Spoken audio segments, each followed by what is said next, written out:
রাজধানীর কোনো কোনো সড়ক ফাঁকা থাকলেও উচ্চ শব্দে বেজে উঠছে গাড়ির হর্ন, আবার কোথাও ট্রাফিক সিগন্যাল পড়লেও বাজছে হর্ন।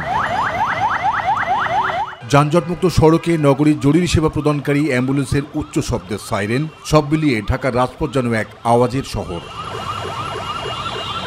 আর তাই যানবাহন চালকদের এভাবে অযথা হর্ন বাজানোর কারণে রাজধানীর শব্দদূষণ পরিস্থিতি যেন দিনকে দিন হয়ে উঠছে নিয়ন্ত্রণহীন।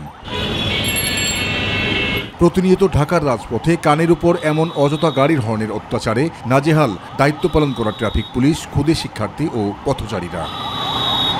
অযথা হর্ন বাজায় অ্যাম্বুলেন্স, বিভিন্ন সমস্যার জন্য আমাদের সমস্যা সৃষ্টি হয়। অ্যাম্বুলেন্স সাধারণত ওই যে যখন হোটার বাজায় আমরা ভাবি যে আসলে অ্যাম্বুলেন্সে হয়তো রুগী আছে, এখন আছে কিনা এটা তো আসলে আমরা বুঝতে পারি। অনেক সময় আমাদের কানের সমস্যা হয়। তাদের চাপা আক্ষেপের বহিঃপ্রকাশে উঠে আসে যানবাহনের এই উচ্চ শব্দ তাদের কাছে এ যেন এক নিত্যদিনের সঙ্গী।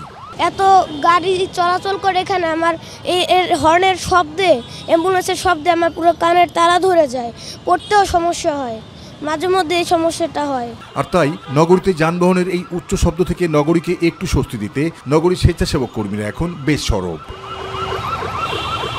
তারা জানান, অযথা হর্ন ব্যবহার বন্ধে আইনের প্রয়োগ ও সচেতনতা তৈরির কোনো বিকল্প নেই। শব্দ দূষণের ফলে মানুষের জীবনযাত্রার মানের ব্যাঘাত ঘটছে। এখানে হর্ন বাজানো যাবে না, তারপরেও তারা দেখে কিন্তু আরো বেশি হর্ন বাজাচ্ছে। এমনিতেই ধরেন হর্ন বাজাচ্ছে, সেখানে দরকার নেই, তারপরেও সেই হর্নটা চলছে। চিকিৎসা বিশেষজ্ঞরা বলছেন, মানুষের শ্রবণ শক্তি কমে যাওয়ার পাশাপাশি মস্তিষ্কজনিত রোগের কারণ হতে পারে হাইড্রোলিক হর্নের শব্দ। আমাদের ঢাকায় যে শব্দটা উৎপাদন হয় 130-40 ডেসিবেল পর্যন্ত আপনি পাবেন। অ্যাম্বুলেন্সের উৎপাদিত শব্দ আছে, ওইটা নন স্টপ বাজাইতে থাকে। 500 থেকে 1000 গাড়ি একত্রে হর্ন মারতে থাকে। এইজেড পিপল বা যাদের প্রেশার বেশি, উচ্চ রক্তচাপ আছে, কিন্তু ডেফিনেটলি ওর রক্তচাপ বাড়বে। হার্ট অ্যাটাকও করতে পারে, নট আনলাইকলি। ব্রেনে স্ট্রোক করতে পারে।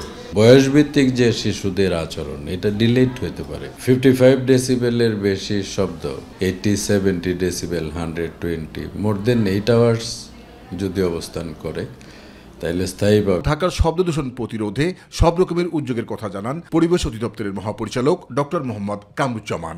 আমাদের দেশে ঢুকতে না পারে, যেগুলো অলরেডি ঢুকে গেছে সেগুলো যেন আমরা ডিসমেন্টেল করতে পারি, এই ধরনের প্রচেষ্টা আমাদের অব্যাহত আছে। ভবিষ্যতে যদি এই ধরনের উচ্চ মাত্রার শব্দযন্ত্র যেন প্রবেশ করতে না পারে বাণিজ্যিকভাবে ব্যবহারের উদ্দেশ্যে, সেদিকেও আমাদের খেয়াল আছে। তিনি জানান, জনগণ কবে সচেতন হবে সেই অপেক্ষায় না থেকে বিদ্যমান আইনের প্রয়োগ বাড়ানো প্রয়োজন।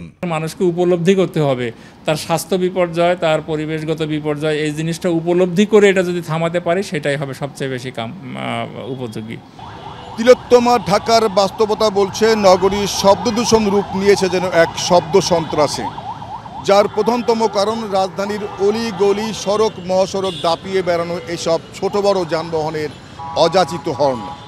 আর এই শব্দ সন্ত্রাসের সাথে এখন যোগ হয়েছে ঢাকার সড়কে বিরতিহীনভাবে চলাচল করা অ্যাম্বুলেন্সের বিকট শব্দের আওয়াজ, যা নগর জীবনে করে তুলছে দুর্বিষহ।